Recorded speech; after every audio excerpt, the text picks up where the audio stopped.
pour la prédication. Magnifique. S'il vous plaît, et s'il vous plaît, et proclamez ce chant. Simplement, non pas que la beauté des paroles des chanteurs, mais il a agi en ma faveur. Dis-le à ton voisin, il agit en ta faveur. Et que toute chose concourt à mon bien. Il agit en ma faveur.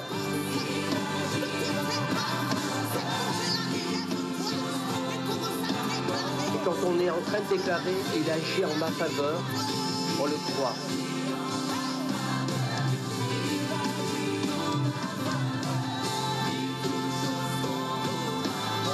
Chose concourt à mon bien. Il agit pour mon bien.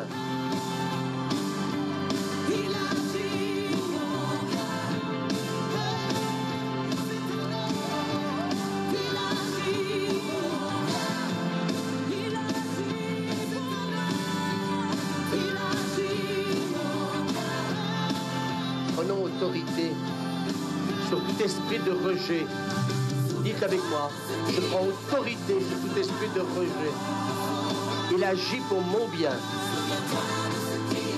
Voilà, souviens-toi de ce qu'il a fait et qu'il va faire encore aujourd'hui. Il le fera encore. On peut le proclamer, vous avez une bouche.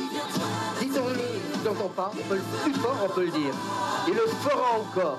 Amen. Souviens-toi de ce qu'il a fait. Il le fera encore. Il le fera encore.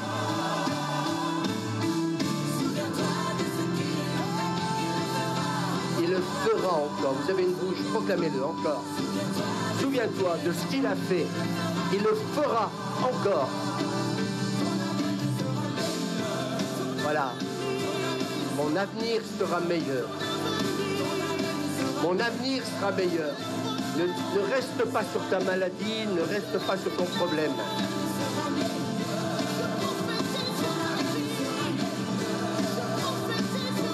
Je suis malade, mon avenir sera meilleur.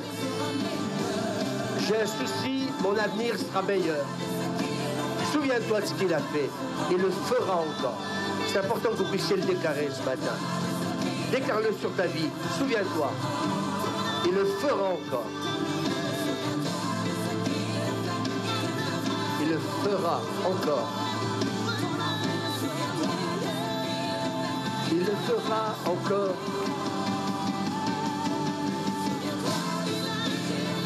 Il agit. Dites-le, il est en train d'agir en ce moment.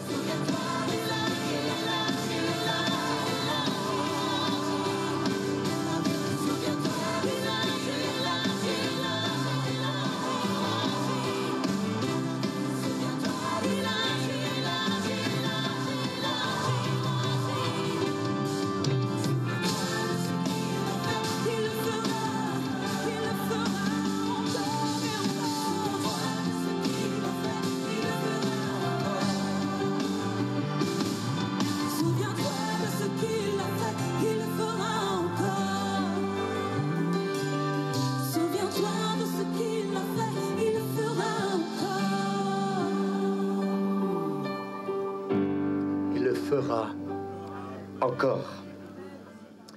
Amen. Gloire à Dieu.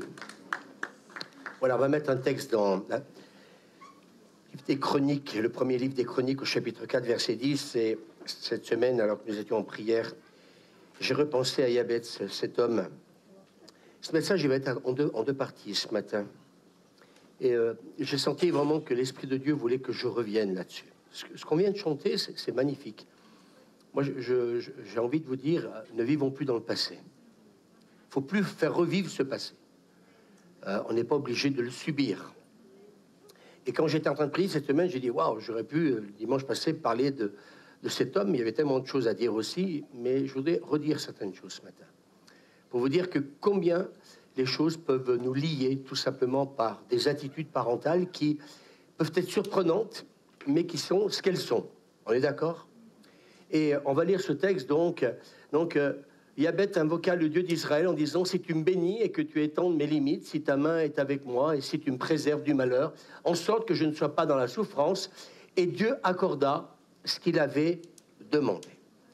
Et au départ, au chapitre 10, peut-être, ouais, on est au verset 10, on va reprendre juste avant, sa mère lui avait donné le nom de Yabeth en disant, c'est parce que je l'ai enfanté dans la douleur, et donc c'est pour cette raison qu'elle va l'appeler donc de cette manière-là.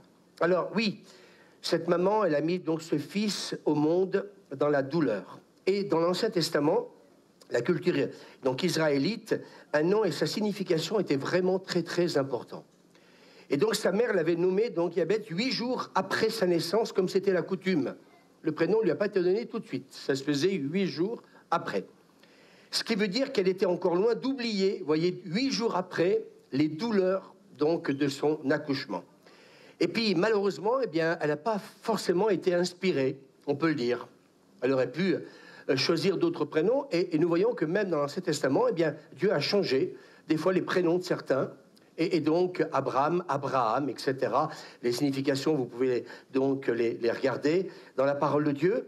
Et puis, quelque part, eh bien, est-ce que donc une jeune femme pourrait se marier avec un garçon? Alors, j'ai regardé un peu la signification de Yabeth, et il y a plusieurs choses. Alors, moi, j'ai toujours lu douleur, donc, et souffrance. Je ne sais pas si vous voyez, mais il y a eu d'autres versions qui disent, en fin de compte, pénible, douleur, souffrance et casse-pied.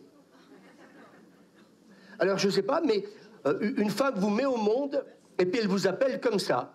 Voilà, Yabeth, ce qui veut dire pénible, douleur, souffrance, casse-pied. Et puis, il aurait pu, donc, ce garçon, être fataliste.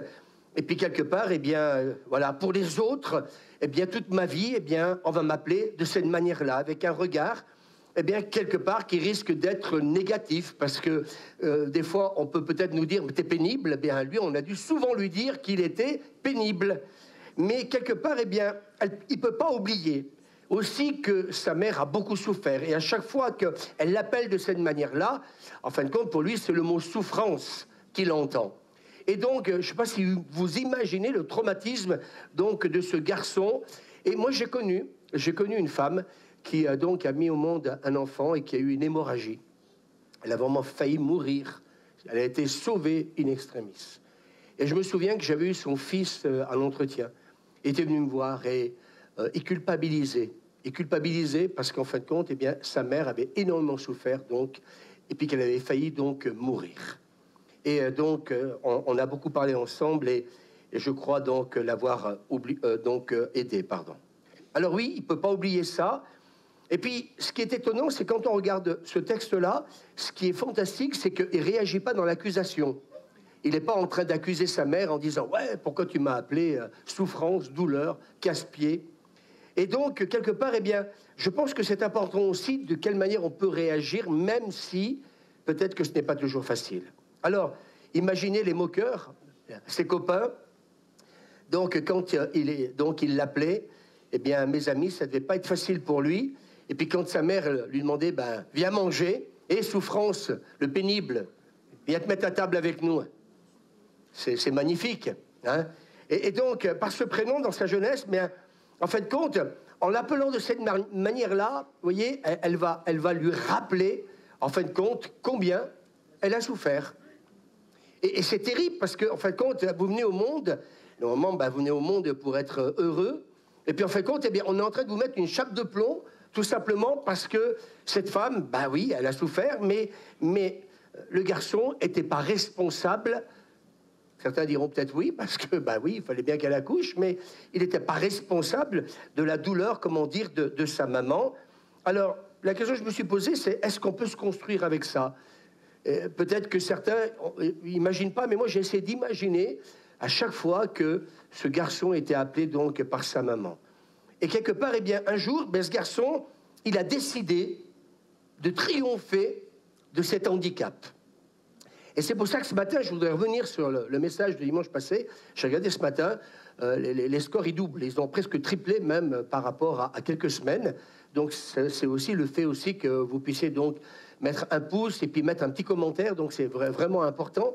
Alors, il se passe quelque chose et ça, c'est donc positif. Et puis, quelque part, eh bien, j'ai envie de dire donc ce matin que notre passé, il ne doit pas déterminer notre futur. Dis-le à ton voisin.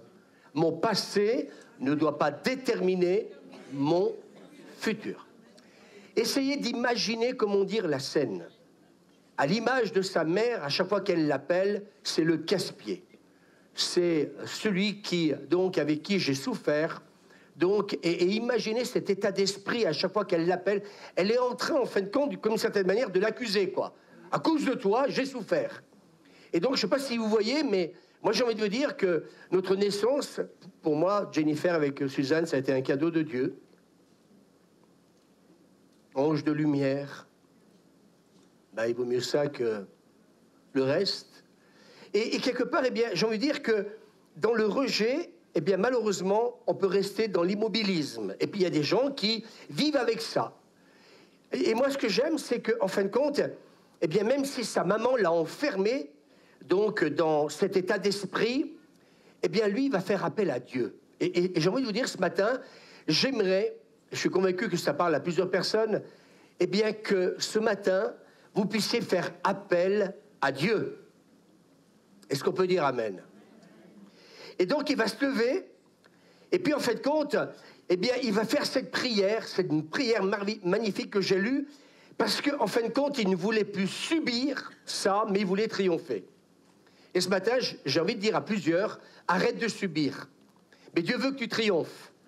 Et ce chant, en fin de compte, que nous venons de chanter, eh bien, il est magnifique, parce qu'il est rempli d'espérance. Alors, il aurait pu rentrer dans cette fatalité, dans cette vie de souffrance, mais il a osé croire qu'il serait entendu et que Dieu allait exaucer sa prière. Et que sa prière allait plaire à Dieu. Et il y a des prières qui plaisent à Dieu. Vous savez pourquoi? Parce qu'on veut croire que la destinée que Dieu a pour nous n'est pas celle peut-être qu'on nous a peut-être prédestinée. Est-ce que vous êtes d'accord avec moi? Dis à ton voisin, on n'est pas obligé d'accepter la destinée que nos parents, peut-être, on peut avoir sur nos vies. Et puis cette prière qu'il va faire, elle va changer sa vie. Et pourquoi pas la nôtre? Amen. Et si nous aussi, ce matin, on pourrait aussi la proclamer avec foi.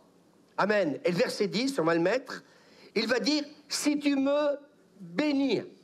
C'est-à-dire qu'à un moment donné, il n'a plus accepté ce que sa mère pensait de lui.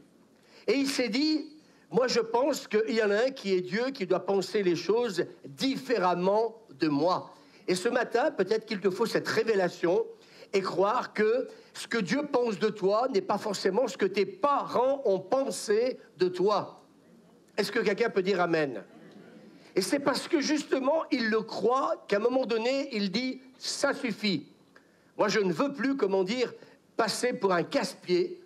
Je ne veux plus, quelque part, que quand on parle de moi, qu'on me rappelle, en fin de compte, je dirais l'accouchement de ma mère, la souffrance de ma mère. Moi, j'ai besoin de sortir de ce carcan-là. Amen. Alors, il va dire « si tu me bénis », c'est-à-dire que si tu me combles, si tu me fais prospérer, si tu m'accordes ta faveur, Seigneur, bénis-moi. En fin de compte, j'ai besoin d'encouragement. Amen. Et puis, ce n'est pas interdit pour un chrétien de prier et pour dire, Seigneur, j'ai besoin d'être encouragé. J'ai besoin que tu me bénisses, Seigneur. J'ai besoin que tu me fasses prospérer. J'ai besoin que tu me combles. J'ai besoin, Seigneur, d'entendre des bonnes choses. Et il ose le dire, parce qu'il arrive à un stade où il veut entendre des belles choses sur sa vie. Amen. Et peut-être que ce matin, quelqu'un a besoin d'entendre des belles choses dans sa vie.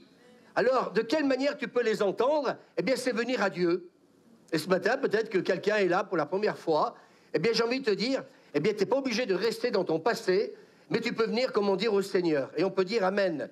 Alors, il continue, il dit, si tu étends mes limites. Ah ben, déjà, il demande au Seigneur de le bénir. Et en plus, encore, il va plus loin. Oui, si tu étends mes limites, c'est-à-dire si tu agrandis mon territoire. Vous savez, moi, ce que j'ai réalisé avec l'action de l'ennemi, c'est qu'il veut toujours mettre des limites dans nos vies. Et moi, je crois aujourd'hui que Dieu veut nous faire sortir de nos limites. Quelqu'un peut dire Amen? Peut-être que tu dis, mais j'ai le sentiment que je ne peux pas aller plus loin. Si, tu peux prier. Et tu peux dire, Seigneur, je veux étendre mes limites. Alléluia. Je veux que tu agisses dans ma vie. Donne-moi davantage de terre. Il va même dire, il va prier pour ses besoins matériels parce qu'il est agriculteur et il demande plus de terre. Donc, vous voyez, on voit que quelque part, il est en train de sortir maintenant de cet état d'esprit où quelque part, eh bien, sa mère l'a enfermé. Et moi, j'aimerais vous dire ce matin, le Seigneur ne veut plus qu'on reste enfermé sur ce passé. On n'est pas obligé de le croire, on n'est plus obligé de l'accepter. Dis à ton voisin, on n'est plus obligé de l'accepter. Et il continue. Ah, Seigneur Jésus, bénis-moi, Seigneur, étends mes limites. Oh, mais oh, pour un garçon casse-pied, il en demande des choses. Alors peut-être qu'on pourrait dire, mais il est casse-pied, il est en train d'importuner le Seigneur. Non, vous allez voir que le résultat va être magnifique. Il va dire que ta main soit avec moi. C'est-à-dire que quand on parle de la main de Dieu, eh bien, ça symbolise toute sa puissance. Et en fait de compte, eh bien, moi j'ai envie qu'on déclare ce matin que ta main soit sur moi, que ta toute puissance soit sur ma vie. Il demande que Dieu l'accompagne et que sa puissance le fasse réussir. Amen. Il veut que la main de Dieu soit visible dans sa vie, comme elle était sur la vie de Joseph. Et moi, j'ai envie de vous dire ce matin, eh bien, ça fait depuis quelque temps, je crois que nous vivons, amen, cette faveur de Dieu, parce que Dieu nous aime. Et moi, j'aimerais vous dire ce matin, c'est peut-être le moment de proclamer, eh bien, que la faveur de Dieu est sur notre vie. Que ta main soit sur moi. Et si Joseph, eh bien, dans la Bible, a été béni de la manière comme il l'a été, eh bien, moi aussi, Seigneur, je veux aussi que ta grâce, je veux aussi que ta faveur soit visible sur ma vie. Et avant, après, douleur, casse-pied, souffrance, douleur, mais maintenant, alléluia, eh bien, la faveur de Dieu repose sur ma vie. Et puis, toujours au verset 10, si tu me préserves du mal pour que je ne vive pas dans la douleur. Si tu me préserves du mal pour que je ne vive pas dans la douleur. Il va refuser cette souffrance liée à sa maman. Et il y a des moments, il faut prendre position. Et nous verrons ce matin qu'il y a des moments où il faut ouvrir la bouche. Il y a des choses qu'il ne faut plus accepter. Dis à ton voisin, il y a des choses qu'il ne faut plus accepter. Si tu me préserves du mal pour que je ne vive pas dans la douleur. Donc vous voyez, en fait, ça veut dire que ce garçon vivait dans la douleur. Il vivait au travers de la souffrance de sa maman. C'est terrible ça. Et il veut que sa vie soit une bénédiction. Il veut être gardé du mal, mais il ne veut pas être cause de douleur. Il ne veut plus accepter ce statut-là. Je ne veux plus, quand on parle de moi, eh bien qu'on parle de ce que ma mère a vécu. Je ne veux plus être la cause de la douleur de ma mère, mais je veux maintenant, Seigneur mon Dieu, que tu me préserves, que je ne sois plus dans la douleur. Je veux, Seigneur, que ta main soit sur moi et je veux que tu me bénisses. Moi, j'ai découvert ce texte. Je me suis dit, mais Seigneur, pour vaincre le rejet, il faut utiliser la parole de Dieu. Il y a des choses qu'on ne doit plus accepter. Et ce n'est pas pour ça que quelque part, eh bien, tu as mal commencé la vie et que peut-être même on t'a enfermé dans certaines choses, eh bien, que tu dois donc dire à ton voisin les accepter. Il veut être gardé du mal, mais il ne veut pas être cause de douleur. Et la Bible nous dit au verset 10, tiens, Dieu accorda ce qu'il avait demandé. Et là, j'ai dit au Seigneur, qu'est-ce que tu veux me dire par là? Le Seigneur me dit, c'est parce qu'il n'a plus accepté son état passé. Et moi, j'aimerais vous dire, et moi, je le vois dans ma manière de prier depuis qu'on est rentré de vacances, je ne prie plus de la même manière. Je proclame la faveur de Dieu. Hier soir, on est rentré tard, on était invité quelques-uns chez des amis. On a passé une très bonne soirée d'ailleurs. C'était sympa d'être là. Et je crois que Dieu permet justement qu'on ait des relations avec des personnes extérieures de l'Église aussi. Passer du temps aussi avec eux pour que le Seigneur finalise les choses. Et j'aimerais vous dire que je crois véritablement que, eh bien, la faveur de Dieu est sur notre vie, mais il va falloir prier. Il va falloir, comme Yabet, c'est bien, oser prier et demander certaines choses au Seigneur. Amen. Et puis Dieu va lui accorder ce qu'il a demandé. Dans sa bonté infinie, le Seigneur va répondre d'une manière positive. Est-ce que Dieu est bon? La Bible nous dit que Dieu est bon. Il a vu la souffrance de ce garçon. Il a vu la douleur de ce garçon. Il a vu aussi quand sa maman, à chaque fois qu'il l'appelait par son prénom, ce que cela pouvait peut-être vouloir dire pour ce garçon. Et j'aimerais vous dire qu'il y a des choses que Dieu n'accepte pas. Peut-être qu'il y a des choses qui ont été acceptées, peut-être par nos parents, peut-être que certaines choses ont pu être dites sur nous, mais Dieu ne les accepte pas. Et quand il a vu que ce garçon a réagi différemment et autrement, alors le Seigneur a honoré, comment dire, sa prière. Et moi j'aimerais vous dire ce matin, j'aimerais que quand vous rentrerez chez vous, que vous reprendrez ce texte-là, et puis vous allez avec moi, et bien tout simplement faire cette prière, Seigneur, bénis-moi. Il n'y a pas de raison que les autres le soient. Je veux aussi être béni. Je veux aussi que tu étendes mes limites. J'ai trop vécu enfermé dans, je dirais, certaine manière, comme des paroles de malédiction par ce prénom que ma mère m'a donné. Je veux, Seigneur, sortir de cette limite-là et je veux, comment dire, m'épanouir. Et puis, Seigneur, je veux que ta main soit sur moi, oui. Je veux que ta puissance puisse se manifester, d'être avec moi, se manifeste dans ma vie. Et puis, Seigneur, je veux que tu me préserves. Je ne veux plus vivre dans la douleur. Qui, ce matin, peut dire qu'il y a une douleur dans son cœur, dans sa vie, peut-être suite à ce que peut-être on a pu te dire? Alors, Seigneur, oui, je veux te garder du mal. Et puis, je ne veux pas être aussi la cause de douleur aussi pour ma mère et pour les autres. Et puis, mes amis, eh bien, le Seigneur va le bénir parce que l'apôtre Jacques nous dit au chapitre 5, car la prière agissante du juste a une grande efficacité. Et puis, en fin de compte, il a refusé de traîner son passé comme un boulet. Qui c'est qui porte un boulet à ses pieds? C'est peut-être le moment ce matin de dire, moi, je n'en veux plus. Et j'ai pensé ce matin, et cette semaine, à un garçon que j'aime beaucoup qui s'appelle Gédéon. Vous savez ce que ça veut dire, Gédéon? Ça veut dire guerrier. Suzanne, t'es une guerrière. Mais la Bible nous dit qu'avant que quelque part, eh bien, qu'il puisse, de la part de Dieu, eh bien, entendre ce qu'il va lui dire, il va se considérer comme le plus petit de tout Israël, jusqu'à ce que Dieu vienne lui dire le contraire. Et dis à ton voisin, le Saint-Esprit veut nous dire ce matin le contraire peut-être de ce que tu penses de ta vie.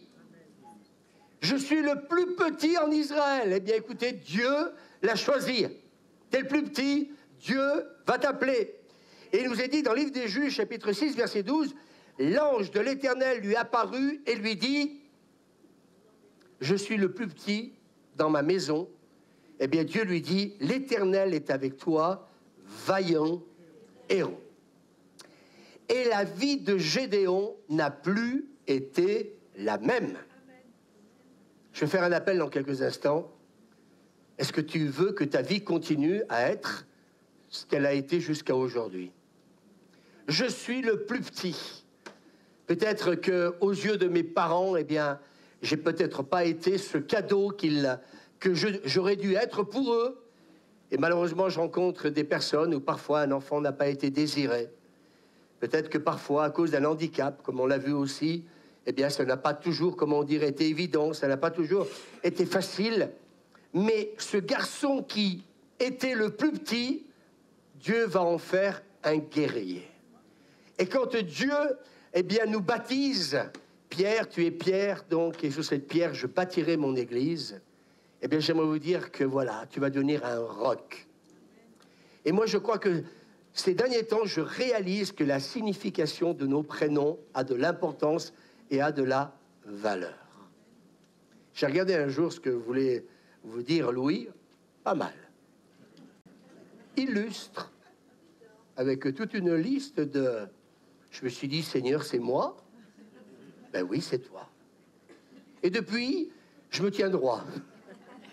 Ma colonne vertébrale, j'avais une scoliose, elle a disparu instantanément. Si tu as une scoliose, ce matin, Dieu va te guérir de ta scoliose. Ah oui, mais on rigole, mais je vais faire un appel dans quelques instants. Et ce garçon qui pensait que Dieu, eh bien, avait oublié son peuple, ils étaient sous la coupe de Madian, ils pensaient que, eh bien, Dieu les avait oubliés. Mais mes amis, il va utiliser celui qui ne pensait pas un seul instant que Dieu puisse appeler. Et ça, c'est la grâce de Dieu. Et là, quand il le voit, il lui dit « vaillant héros ». Et puis, si vous relisez le texte, il réagit. Enfin, tu dis que je suis un vaillant héros, mais on est dans la Moïse, on est... Et puis, en fait, compte, nos ennemis sont en train de nous terrasser, etc., etc. Mais Dieu dit, c'est toi, le guerrier, qui va faire la différence. Et ce que j'aime, moi, dans ce texte de Juge, chapitre 8, verset 28, c'est que, donc, Gédéon va être juge. Et la Bible nous dit que, du temps, donc, de Gédéon, le pays fut en repos pendant 40 ans. Est-ce qu'on peut dire amen? Moi, j'aimerais qu'on applaudisse Gédéon. Quand je le verrai dans le ciel, je vais dire, ben dis donc, ça fait du bien à un moment donné d'entendre de la part de Dieu, eh bien que nous sommes de vaillants guerriers, vaillants héros.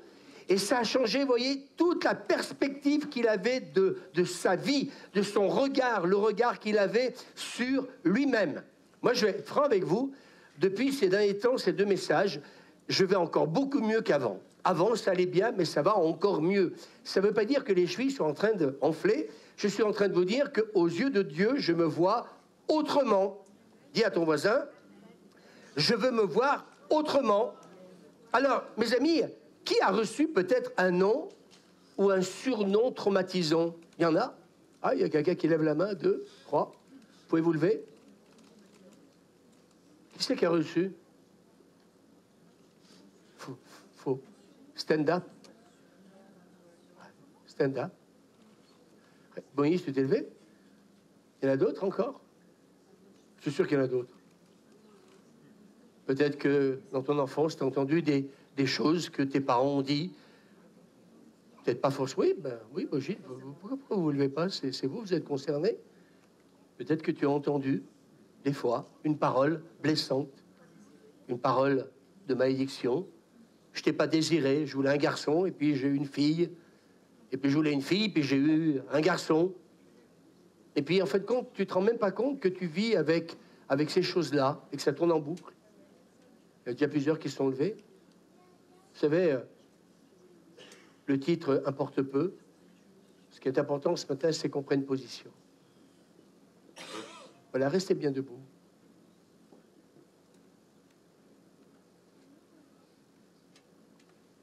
Je suis parvenu sur ce message, j'ai la suite une deuxième partie, mais je suis parvenu par hasard. Cette semaine, quand le Seigneur m'a donné une prière de donner ce texte-là, le Seigneur m'a dit, travaille ça, il faut que tu continues.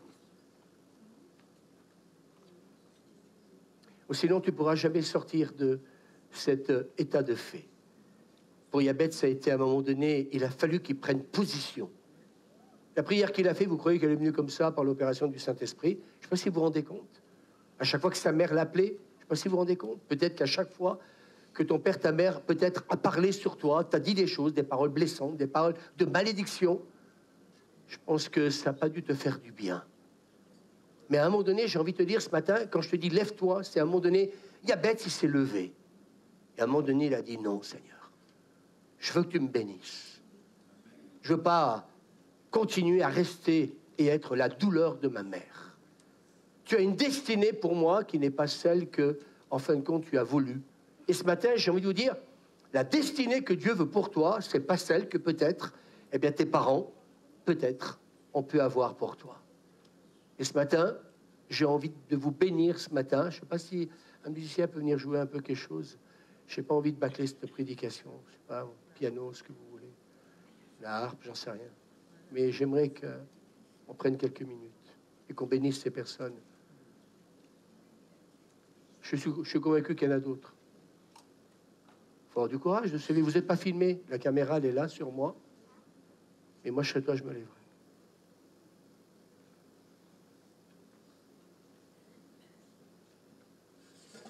Peut-être qu'un internaute aussi, alors que tu es chez toi, peut-être que tu es interpellé par ce message. Peut-être que tu dis, je sais que vous êtes nombreux à nous écouter maintenant, peut-être que tu dis, moi aussi, ma vie, je ne veux plus qu'elle soit parole de malédiction. Je ne veux plus demeurer dans ce que peut-être, ce qui m'a enfermé. Je veux plus mettre de limites à ma vie. Et je veux que tu étendes ta main.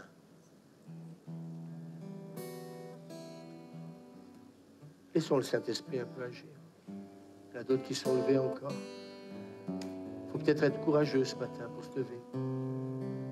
Si le Seigneur m'a donné de parler de ça ce matin, c'est parce que je crois que le Seigneur veut donner une autre perspective à ta vie.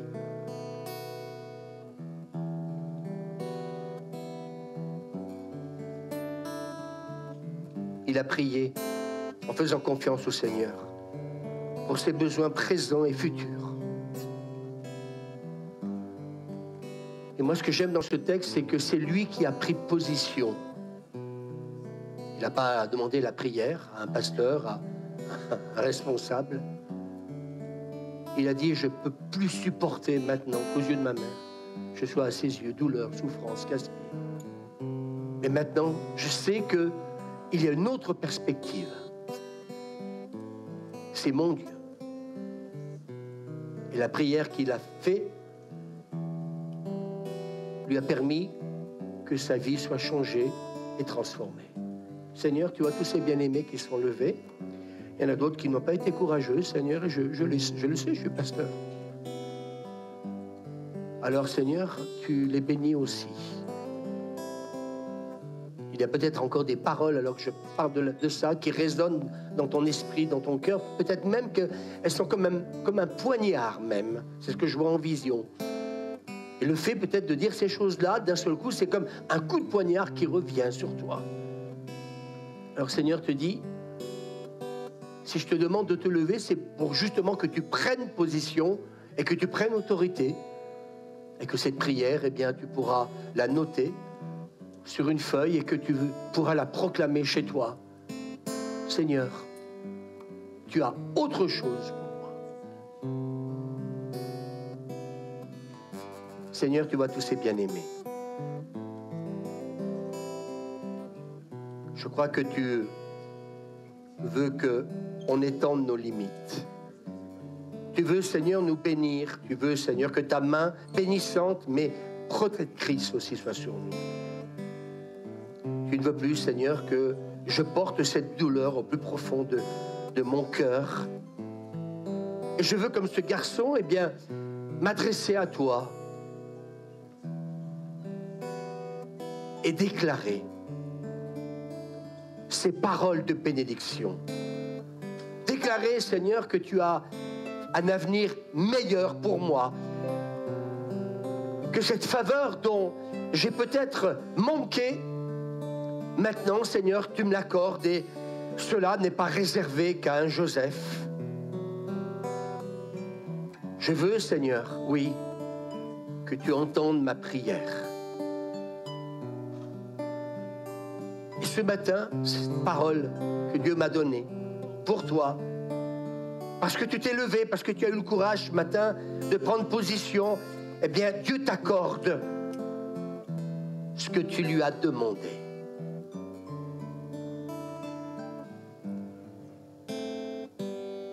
Pour aider les autres, il faut être libre soi-même.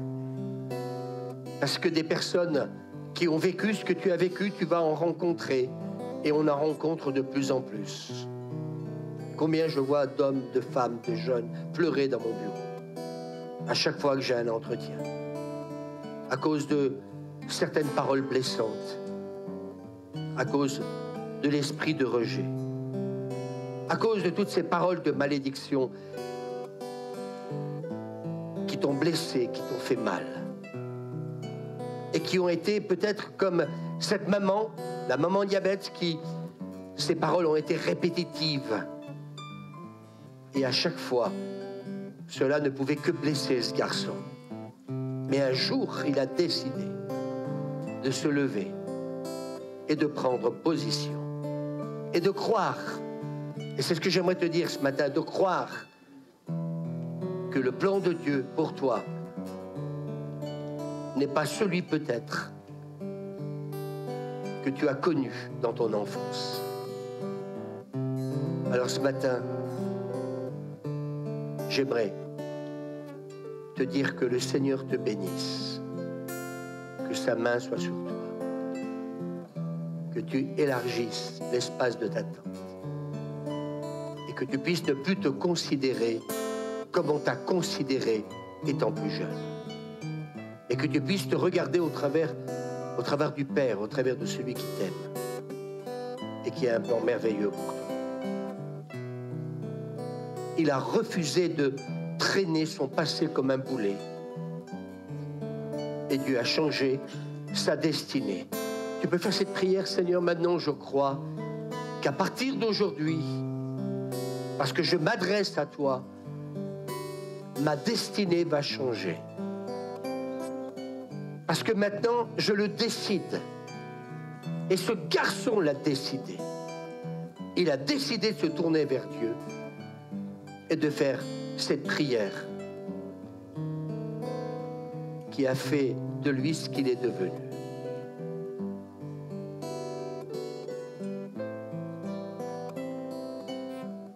Et la Bible nous dit même qu'il a été plus considéré même que ses frères par la suite. Je ne sais pas si vous voyez. Relisez le texte. Aux yeux de ses frères, il avait une représentation qui était négative, mais après cette prise de position, la Bible nous dit qu'il a été plus considéré que ses frères. Et moi, je prophétise ce matin pour toi, le temps est arrivé pour toi où tu vas être plus considéré que peut-être les membres de ta famille et autour de toi. Est-ce qu'on peut dire amen? Est-ce que vous pouvez bénir la personne qui s'est levée, peut-être vous qui êtes à côté, et lui dire, on te bénit, prends position et proclame cette prière que Jabez a fait. Et crois-la, reçois-la, accepte-la, et laisse le Seigneur maintenant te montrer, à cause de la valeur que tu représentes à ses yeux, ce qu'il va faire avec toi. J'aimerais peut-être que l'Église applaudisse toutes celles et ceux qui sont levés, comme un signe d'encouragement.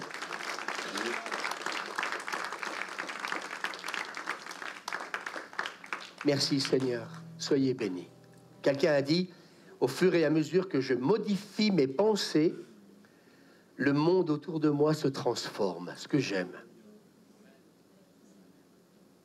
Alors mes amis, il nous faut abandonner ce qui est ancien. Dis à ton voisin, il faut abandonner ce qui est ancien pour accueillir le nouveau. Vous vous souvenez, je l'ai dit dimanche passé. Croyons que Dieu a un futur bien meilleur pour nous. Et ce texte que je vous ai donné dimanche passé, Ésaïe 43, versets 18-19, oublions le passé. En effet, je vais faire quelque chose de nouveau. Dites-le maintenant. Maintenant, je vais vivre des choses nouvelles.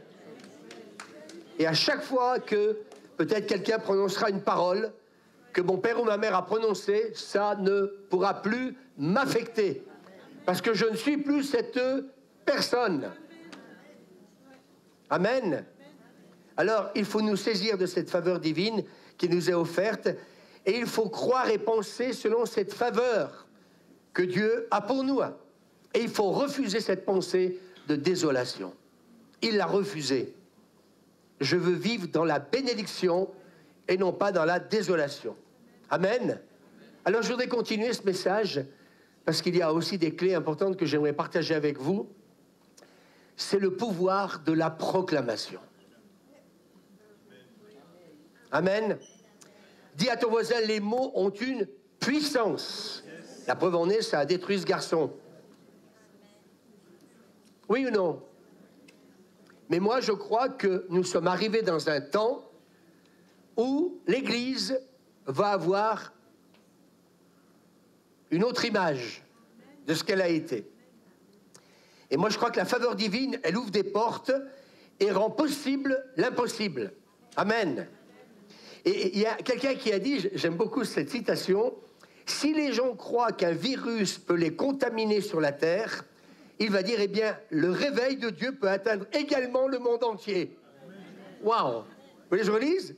Si les gens croient qu'un virus peut les contaminer sur la terre, eh bien, le réveil de Dieu peut atteindre également le monde entier. Amen.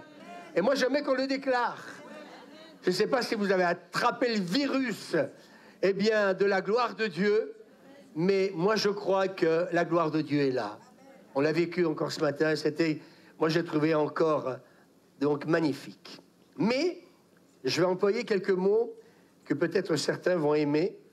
Je crois que le Seigneur, et le temps est arrivé où il veut implanter des églises apostoliques et prophétiques.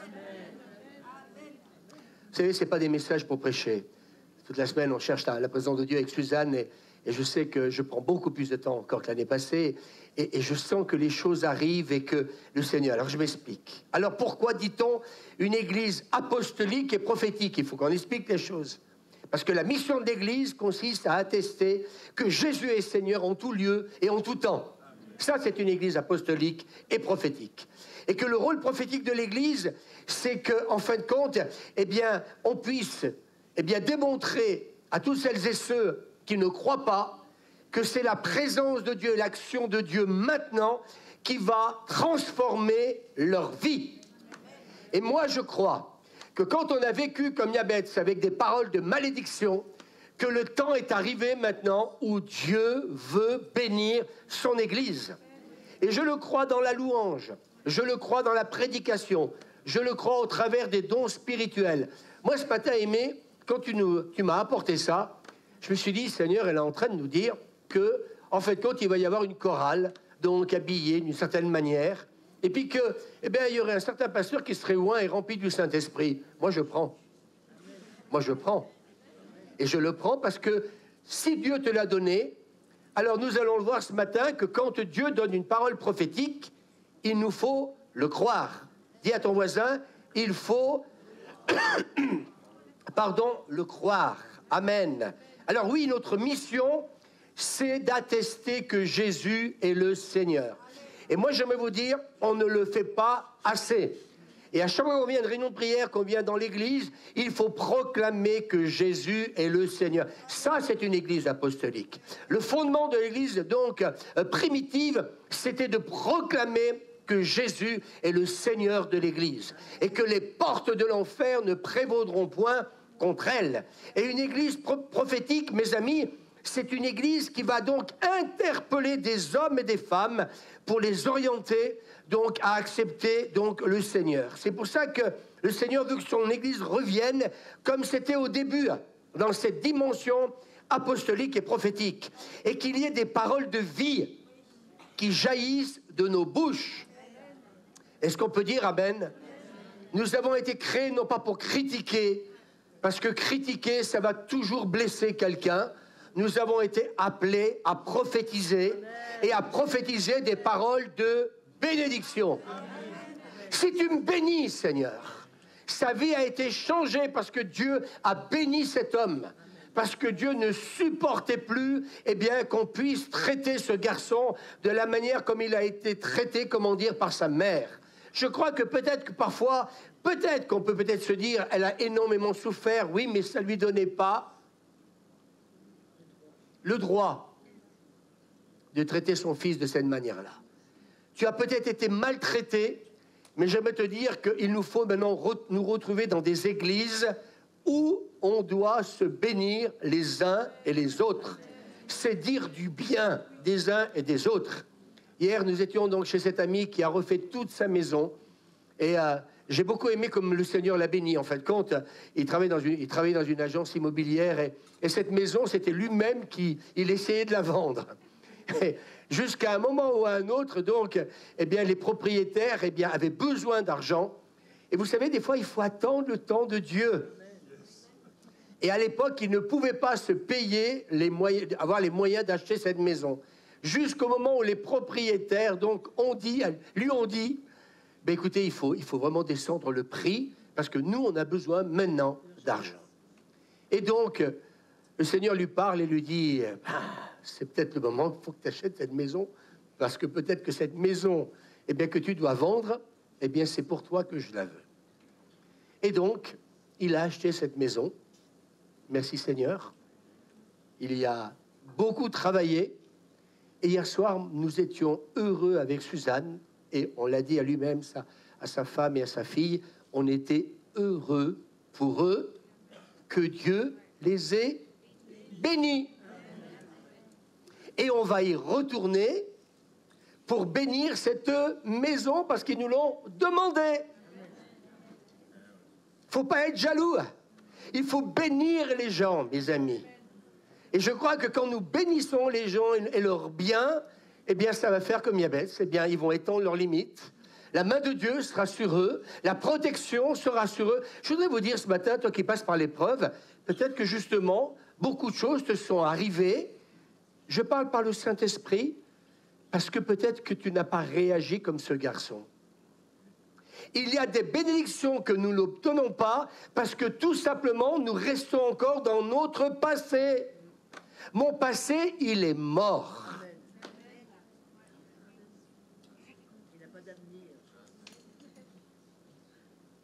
Moi, je veux vous dire que Dieu m'utilise tous les jours. J'ai une responsable d'une église qui m'a appelé, qui a quelque temps en arrière, son mari, Nelly, est au courant. Donc, il y a eu un gros souci. Donc, il est déjà dans un fauteuil roulant depuis longtemps. Et puis, elle m'appelle, elle me dit, tu sais, Louis, il va pas bien. Là, il semblerait qu'il commence un peu à perdre la mémoire, etc. Puis, on a eu un entretien d'une bonne heure au téléphone. Et puis, elle me connaît bien. Puis, elle sait, oui, des fois, les gens de l'extérieur voient mieux que ceux de l'intérieur, que Dieu m'a donné un esprit de sagesse. Et elle me dit, je viens vers toi parce que je sais que Dieu peut te parler. Et on a parlé pendant 1 heure ensemble, et Dieu m'a parlé effectivement. Et là, elle m'envoie un SMS. On a prié au téléphone. Elle m'envoie un SMS, elle me dit, écoute, Louis, mon mari, Nelly, j'ai reçu hier, va beaucoup mieux. Elle est en photo dans la ville où elle est, et son mari va beaucoup mieux. J'ai dit, Seigneur, pourquoi? Parce qu'elle savait qu'ensemble, dans cet entretien téléphonique, elle savait qu'à un moment donné, l'esprit de sagesse, eh bien, serait là, présent, et que nous puissions ensemble, dans ce moment, eh bien, vivre la gloire de Dieu. Et moi, j'étais content de voir que, tout simplement, j'ai été utilisé pour bénir, donc, cet homme et sa femme. Et elle me remerciait, donc, au travers de ce message. Et puis, dernièrement, il y a quelqu'un dans la ville de Voiron qui a perdu, comment dire, sa femme. Et malheureusement, donc, je ne le savais pas et j'en ai parlé. Et puis j'ai envoyé un grand courrier, m'excusant de ne pas être venu donc à l'enterrement parce que je ne le savais pas. Et puis hier, il m'a répondu. Et il m'a envoyé donc un courrier en disant, Monsieur le pasteur, merci du fond du cœur, parce que tout ce que vous m'avez donné, ça m'a béni et ça m'a fait du bien. Et il n'est pas contre que nous puissions nous rencontrer. Mes amis, nous avons été sauvés pour bénir. Être une église apostolique et prophétique, ça ne veut rien dire si tu ne rentres pas dans ces dimensions-là. Est-ce que vous m'entendez? Nous sommes appelés à prophétiser et à communiquer la vie à tout ce qui est mort. Comme Ézéchiel l'a fait pour les ossements donc desséchés. Parle à l'esprit et prophétise. Il y a des choses... On peut prophétiser sur des Jiméka. Comme j'ai dit hier, ça ne s'appelle plus des Jiméka. Il faut prophétiser. Il faut prophétiser sur... Nous, quand on a acheté ici, que ce n'était pas encore acheté, on a prophétisé. On s'est dit, Seigneur, on va étendre nos limites. On ne va pas rester à la chapelle. Et si vous ne le savez pas, on a eu des réunions de prière. On a beaucoup de pasteurs qui sont venus... Des pasteurs qui sont venus, qui rien que sur le parking, et dès ils ont, comment dire, foulé le parking, ils ont dit, mais c'est à vous. Le Seigneur vous l'a donné. On a étendu nos limites. Mais vous savez pourquoi? Parce que je n'ai plus accepté la limitation. À 30 km/h, à 50, à 130. Maintenant, c'est bip bip. Mais vous savez, ton passé peut t'enfermer. Et si tu vis avec ton passé, eh bien, j'aimerais vous dire que tu ne pourras pas rentrer dans la destinée que Dieu a prévue pour toi. Et moi, je veux, avec Suzanne, nous voulons rentrer dans la destinée que Dieu a prévue pour nous. Amen. Alors, Ésaïe 55, comme la pluie et la neige descendent des cieux et n'y retournent pas sans avoir arrosé, fécondé la terre, ainsi en est-il de ma parole qui sort de ma bouche. Elle ne retourne point à moi sans effet, sans avoir exécuté ma volonté et accompli mes desseins. Amen. Dieu a dit que sa parole s'accomplira. Et que ce que Dieu dit, dites avec moi, cette parole le fera. On peut dire amen? Alors, Jérémie, il faut prophétiser sur votre lieu de travail. Demain matin, tu vas arriver au boulot. Regarde-moi au nom de Jésus. Vous savez, l'autorité tout de suite, hein, il m'a regardé. Hein. Donc, sur apostolique, là, vraiment, c'est incroyable. Et puis, en fait, quand tu vas aller dans ton boulot, alléluia, tu vas prophétiser.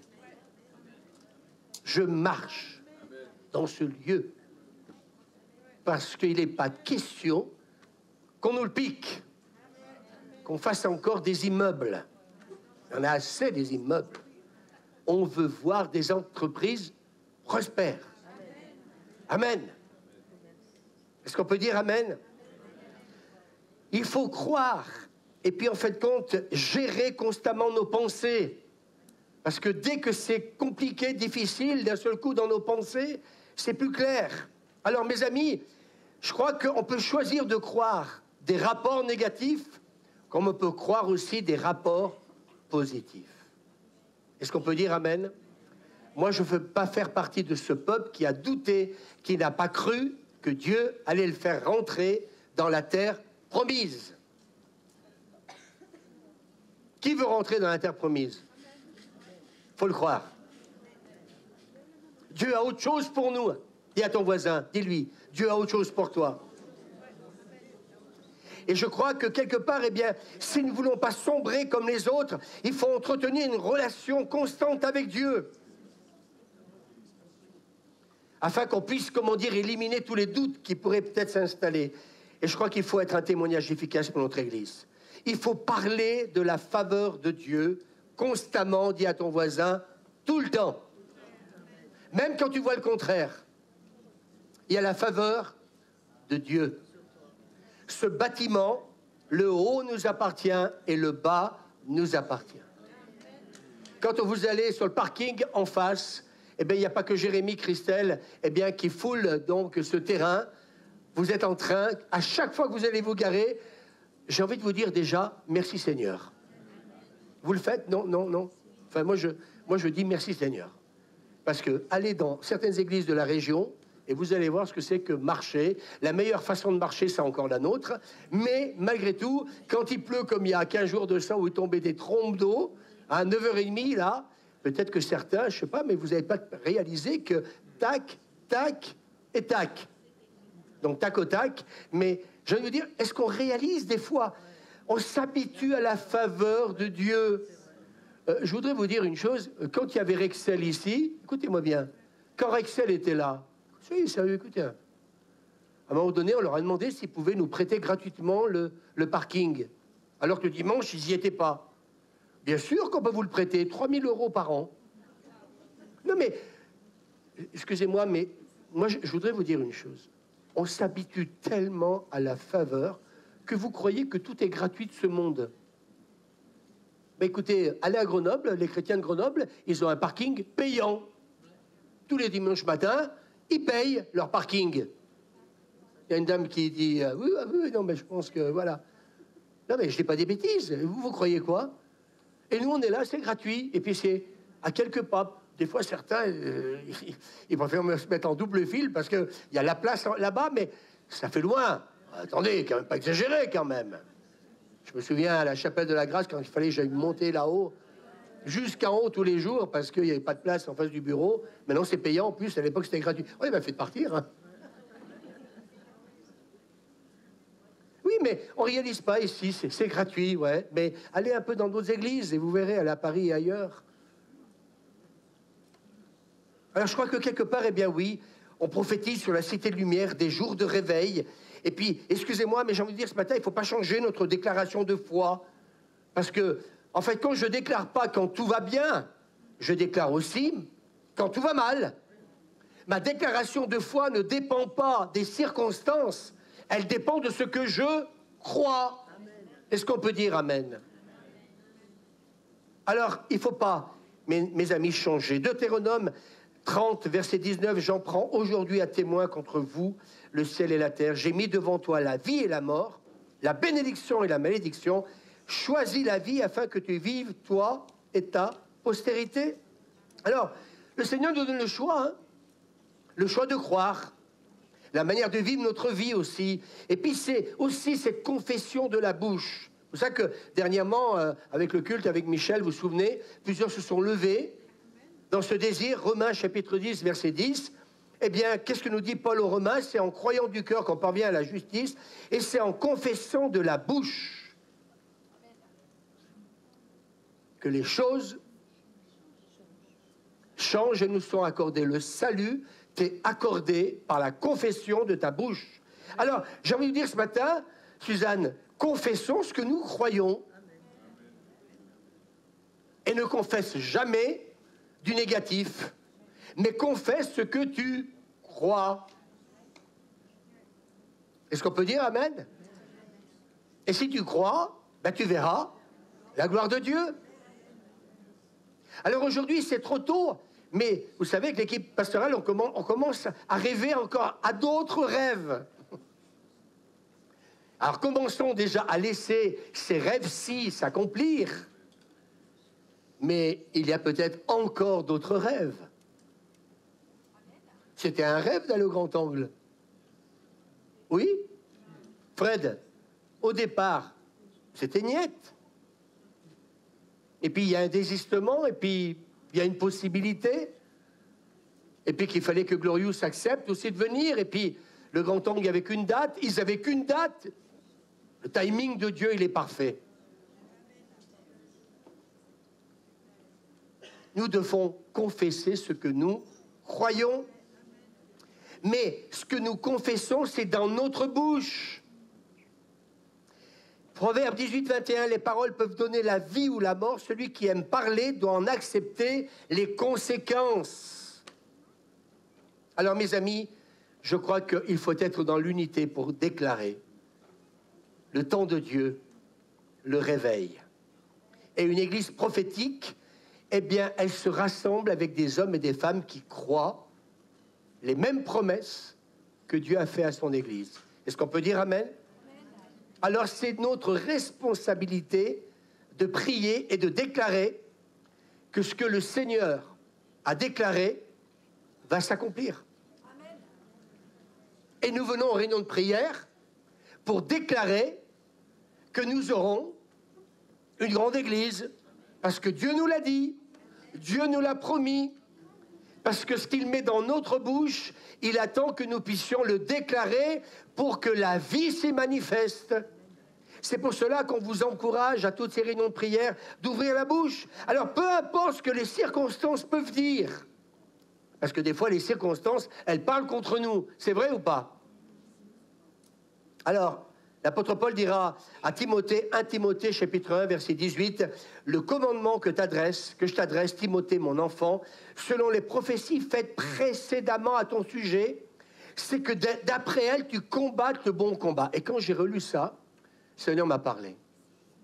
Il lui demande de combattre le bon combat en fonction des paroles prophétiques qui lui ont été données et qu'il a reçues. Et moi, je crois que nous avons reçu des paroles prophétiques dans ce lieu et en bas. Et en fait, quand je m'adresse à l'équipe pastorale, ce que Dieu veut nous dire en ce moment, il faut que l'on combatte en fonction de ces paroles prophétiques qui nous ont été données. Et Dieu le rappelle à Timothée. Il lui dit, en fonction de ces paroles prophétiques qui t'ont été donc données, il faut que tu combattes d'après elles. Ça veut dire, en gros, proclame, prophétise toutes les promesses que Dieu t'a faites. Et Patrick, dernièrement, me rappelait toutes les paroles prophétiques de Bill Byers, qui sont d'ailleurs extraordinaires. Il faudrait que tu nous les relises, c'est dimanche. Alors c'est ça, livrer le bon combat de la foi avec les paroles prophétiques. Et nous pouvons croire avec ceux qui croient, avec nous. Amen. Et dans 2 Chroniques, chapitre 20, verset 20, ce texte que j'aime beaucoup, confiez-vous en l'Éternel, votre Dieu, et vous serez affermis. Et si tu manques d'affermissement, il faut te confier en lui. Confiez-vous en ses prophètes et vous réussirez. Je ne suis pas prophète, mais vous pouvez ce matin dire amen. dans ce que Dieu a promis pour cette Église. Mais vous voyez, c'est marqué. Mais moi, je me confie jamais, moi, dans les serviteurs de Dieu. Ben, vous lisez mal votre Bible, parce que là, c'est marqué, confiez-vous en eux. Et c'est marqué, si vous vous confiez en eux, vous réussirez. Alors, il faut nous entourer de personnes avec qui on va s'accorder ensemble. Et c'est pour ça que Paul dit, 2 Corinthiens chapitre 4, verset 13, « J'ai cru, c'est pourquoi j'ai parlé. Nous aussi, nous croyons, et c'est pour cela que nous parlons. J'ai cru, je crois, mais je parle. »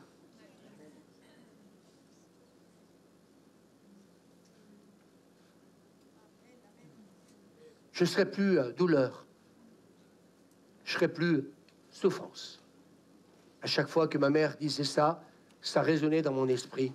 Je me lève. Alléluia. Et je crois, maintenant que je suis béni, que la main du Seigneur est sur moi. Vous n'osez pas le dire? Que la main du Seigneur est sur moi. Que Dieu étend mes limites. Que je ne serai plus jamais dans la douleur. Et que tu vas m'accorder ce que je t'ai demandé.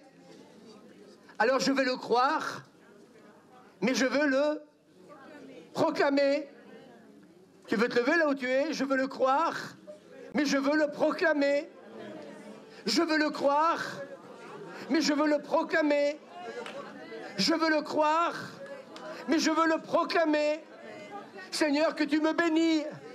Seigneur, que ta main est sur moi. Que tu vas me protéger, que tu vas étendre mes limites. Alléluia, que cette entreprise, elle va prospérer. Seigneur, que je ne serai plus dans la douleur, avec toutes ces paroles de malédiction que j'ai pu entendre dans mon enfance. Et Seigneur, je crois, alors je déclare que ma vie va être une vie de bénédiction. Je veux le proclamer aussi sur mon frère et sur ma sœur. Je veux le déclarer sur tous les internautes qui m'écoutent ce matin. Que Dieu vous bénisse. Changez votre manière de penser. Déclarez que vous êtes enfant de Dieu. Déclarez ce matin qu'il vous aime, amen. Qu'il veut changer la vision que nous avons, amen. Et de parler comme Dieu parle sur nous. Amen. Parce que la bonne nouvelle, c'est que Dieu a parlé pour Jabez. Et Dieu lui dit, et je t'accorde ce que tu m'as demandé. Vous savez pourquoi? Parce qu'il a changé de perspective. Parce que tout simplement, vous pouvez vous asseoir, il a cru ce qu'il a demandé à son Dieu. Je voudrais vous dire ce matin, un croyant, c'est quelqu'un qui croit. Et le Seigneur me disait cette semaine, je veux de la croyance dans mon église. Oh, c'est simple, quelqu'un dira. C'est tellement simple que beaucoup passent à côté. Alors, être convaincu, croire que ce que Dieu a dit concernant ma destinée personnelle, eh bien, ce que lui a prédestiné pour moi, ça va s'accomplir. Amen. Et il nous faut parler avec foi. Et notre confession, écoutez bien, ne doit pas changer. Il ne faut pas qu'elle change. Ce n'est pas un jour, je me retrouve dans la douleur, et puis un jour, dès que le Saint-Esprit va agir, eh bien, je vais être mieux parce qu'un prophète va commencer à me dire quelque chose. J'ai vu des personnes recevoir des paroles prophétiques en 45 ans. Dès qu'ils ont reçu cette parole prophétique, ils étaient en haut, puis quelques temps après, ils étaient en bas. Parce que l'ennemi combat la destinée que Dieu a pour nous. Et il nous faut nous l'approprier. Mais un des moyens pour combattre l'ennemi et toutes celles et ceux qui se sont levés, c'est je crois et je proclame. Je vais faire encore un appel. Qui veut ce matin se lever et dire, c'est vrai Seigneur, je crois, mais je ne proclame pas assez ce que je crois. Alors je veux le proclamer. Je ne veux plus rester la bouche fermée. Que ce soit dans l'église, quand quelqu'un me dit quelque chose, je veux ne pas croire certaines paroles de malédiction, je veux les refuser, mais je veux croire ce que tu penses de moi, ce que tu dis de moi, et je veux le déclarer. Combien de personnes viennent à mon bureau qui me disent « J'ai reçu des paroles de malédiction ». Tu n'es pas obligé de les croire.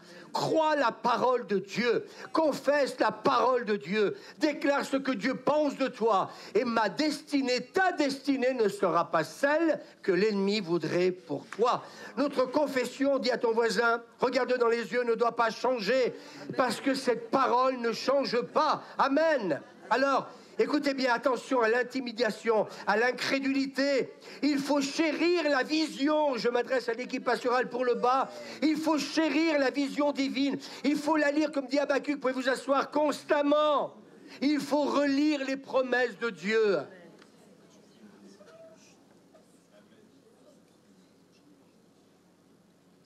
Et je voudrais dire, et je vais terminer, il existe des personnes qui ne peuvent pas vivre la bénédiction parce qu'ils regardent toujours en arrière.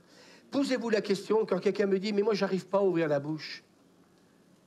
Mais il faut peut-être que tu comprennes pourquoi c'est difficile d'ouvrir la bouche. Parce que j'ai cru, alors je parle. Il te faut parler ce que tu crois. Parce que quand tu es en train de le déclarer, moi, je vais vous dire, vous savez pourquoi je me régale au réunion de prière, je vais vous dire pourquoi. Parce que quand j'entends quelqu'un qui se lève et qui est en train de déclarer le réveil, qui est en train de déclarer la bénédiction, qui est en train de déclarer la faveur de Dieu. Mais je vais vous dire, mais ça me communique la foi, et d'un seul coup, je me lève. Et comme un perroquet, je répète la même chose. Mais non pas comme un perroquet imbécile, mais quelqu'un qui répète les choses que Suzanne croit. Est-ce que Suzanne croit? Alors, je le déclare. Et je le crois. Vous comprenez ce que je veux dire? Alors à partir de là, nous sommes deux à croire. Et puis nous sommes trois. Parce que la foi vient de ce que l'on entend. Et quand l'Église, elle se rassemble ensemble et qu'elle commence à croire ensemble, eh bien nous allons voir l'exaucement de nos prières. Voilà, mes amis, il ne faut plus regarder en arrière. Et j'ai repensé à Josué, chapitre 1er. Après la mort de Moïse, serviteur de l'Éternel, l'Éternel dit à Josué, serviteur de Moïse, Moïse, maintenant il est mort. Maintenant, lève-toi. Maintenant, toi, lève-toi, il est mort, c'est fini. Maintenant, lève-toi et passe le Jourdain. Maintenant, c'est à toi. Est-ce qu'on peut dire Amen? C'est à toi maintenant. Ouais, mais Moïse est mort. Ah, c'est foutu. Moïse est mort. Maintenant, c'est toi. C'est le Yabetz qui croit que je suis béni. Le Yabetz qui croit que la main de Dieu... Mais vous croyez quoi, que je répète comme un perroquet? Non, parce que moi, ça me fait du bien. Ça me bénit ce matin. Nelly, il faut lire ce soir. Quand vous allez vous coucher ce soir, reprenez ce texte. Alléluia. Seigneur, je te bénis. Parce que tu me bénis. Parce que ta main est sur moi. Parce qu'il n'y aura plus de limites. En quoi que ce soit. Je vais dépasser, comment dire, toutes ces limites qui m'ont empêché de rentrer dans ma destinée. Amen. Je serai plus dans la douleur. Ah, ma mère, si ma mère là. Non. Terminé. Eric, terminé. Tu t'es pas levé tout à l'heure. Ma parole. Tu peux pas te lever maintenant? Ça te fout la honte devant tout le monde, ça t'apprendra. Ma parole, non mais... Tu t'es pas debout, lève-toi. Oh, je l'humilie, non, vous inquiétez pas, on se connaît tellement, vous savez. Je sais très bien tout ce que je dis, tout ce que je fais. Vous me connaissez pas, c'est tout. Hein. Je me permettrai pas de le faire aussi, non. Que Dieu te bénisse, Eric. C'est pour toi cette parole ce matin. Je prophétise, là. Pour ça, je t'ai fait lever. Moïse est mort. Maintenant, c'est toi qui vas rentrer dans le pays promis. Ouais, mais Moïse était un homme béni. Oui, il a été béni. C'était l'ami de Dieu. Il parlait avec Dieu. Mais lui a vécu ses expériences. Mais toi, tu vas vivre les tiennes. Est-ce qu'on peut dire amen? Et les tiennes, c'est pas celle de Moïse. Alors, la seule différence, c'est que Moïse a été un grand homme de Dieu. Mais toi, tu vas y rentrer dans le pays promis. Alors que lui, il n'y est pas rentré. Ça fait du bien ce que je suis en train de dire. Je suis en train de réaliser, en fin de compte, Seigneur, que quand tu bénis quelqu'un, ça peut aller au-delà de ce que l'on peut penser et imaginer. Et tu vas rentrer dans le pays promis, donc avec tous les enfants d'Israël. Et ce que Moïse n'a pas pu accomplir, eh bien, son jeune fils spirituel, il va pouvoir le faire. Alléluia. Parce que pendant 40 ans, dans le désert, il voyait tout le monde tomber comme des mouches, ceux qui s'étaient donc rebellés, qui étaient incrédules, qui ont été dans la désobéissance. Mais lui, qu'est-ce qu'il a fait avec Caleb? Ils sont restés sur la proclamation. J'ai cru, alors je parle. Ce que Dieu nous a promis, eh bien, nous le verrons s'accomplir. Et dis à ton voisin, mais c'est avec toi que Dieu va le faire. Oh, Dieu va le faire. Oh, il va le faire par le pasteur. Non, il va le faire avec chacun d'entre nous. Dis-le à ton voisin, fais-lui du bien, prophétise. Une église apostolique, prophétique. Prophétise. Attention à nos raisonnements, dis à ton voisin. Amen. Et là, je voudrais dire quelque chose qui m'a parlé. Quelqu'un a dit, nous voulons savoir comment Dieu le fera avant d'obéir. Et ça, c'est une erreur spirituelle. Je le redis, nous voulons savoir comment Dieu le fera avant d'obéir. Avant, je veux savoir comment tu vas faire les choses et après, j'obéirai. Non, avant, tu obéis et après, tu verras comment les choses se feront. Amen. Alors, mes amis, si on ne comprend pas toujours, nous pouvons dire Amen, malgré tout, même si je ne comprends pas, eh bien oui, Seigneur, je vais le faire. Parce que toi, tu sais comment ça va se passer. Moi, je ne sais pas, mais toi, tu sais. Pour en bas, moi, je ne sais pas, mais toi, tu sais. Alors, je veux le proclamer, je veux le déclarer. Amen. Même si je ne comprends pas tout. Et puis, un pasteur a dit, vous n'avez pas été conçu pour croire avec votre tête, mais conçu pour croire avec votre cœur. Amen. Toujours persévérer jusqu'à ce que le réveil arrive. Être patient. Et puis, je termine en disant, faisons confiance au timing de Dieu. Dis à ton voisin. Ça a été des choses qu'on a partagées avec l'équipe pastorale cette semaine. Mais Seigneur, toute la semaine, tous les jours, m'a parlé dans ces réunions de prière. Seigneur me disait, Louis, sois patient, fais confiance à mon timing. Surtout lorsque nos prières ne semblent pas être exaucées tout de suite. Parce que c'est facile de dire, Seigneur, eh bien, je suis prêt à être patient. Je m'attends donc à ce que tu fasses les choses. Mais mes amis, quand le temps de Dieu n'est pas encore là, la clé qui est la plus importante, c'est qu'on reste dépendant de Dieu et puis on continue à attendre qu'il agisse au bon moment. Les deux amis là pour là-bas. La clé, c'est ça. Je reste dépendant. Dis à ton voisin, je reste dépendant. Le Premier ministre, c'est que dès que les choses ne se passent pas dans le temps de Dieu, on n'est plus ou beaucoup moins dépendant de Dieu. Et c'est là qu'il nous faut, je m'adresse à l'équipe pastorale pour le bas, être encore beaucoup plus être dépendant de lui. Dieu est toujours à l'heure dans son timing. Avec foi et patience, persévérance, il faut rester ferme dans notre engagement. Et puis bien sûr, cela demande de surmonter les doutes, de garder une vision claire. Et puis je termine en disant que Dieu a fait de nombreuses promesses dans les Écritures, mais il n'a pas toujours précisé quand elles allaient s'accomplir. Alors, à toutes celles et à ceux qui, parfois, manquent d'impatience et qui, malheureusement, eh bien, retournent en Égypte ou dans leur passé, ça ne veut pas dire que parce que la chose n'arrive pas maintenant, qu'elle n'est pas en marche. Il y a, et ça je l'ai appris cette semaine plus que jamais, le Seigneur m'a dit, mon timing, ce n'est pas le tien. Mais crois, persévère, proclame, déclare. Vous voyez, quand on vous dit venir une réunion de prière, ce n'est pas pour venir une réunion de prière, on est en train de vous dire de quelle manière, on est en train de vous donner une stratégie qui va vous permettre de prier autrement. Amen.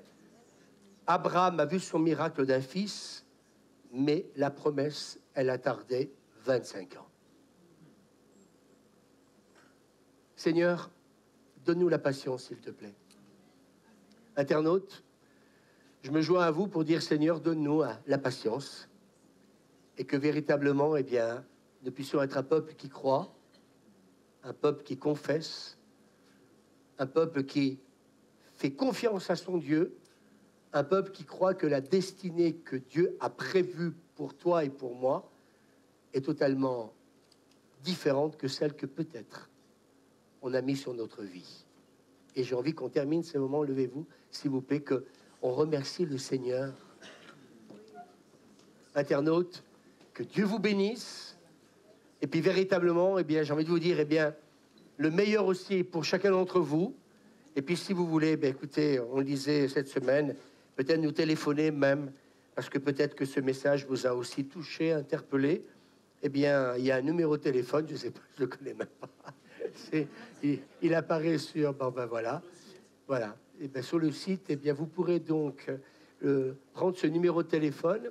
Et puis, je suis convaincu que certaines personnes se sont peut-être aussi reconnues au travers de ce message. Et j'aurai beaucoup de joie de vous recevoir à la Cité de Lumière.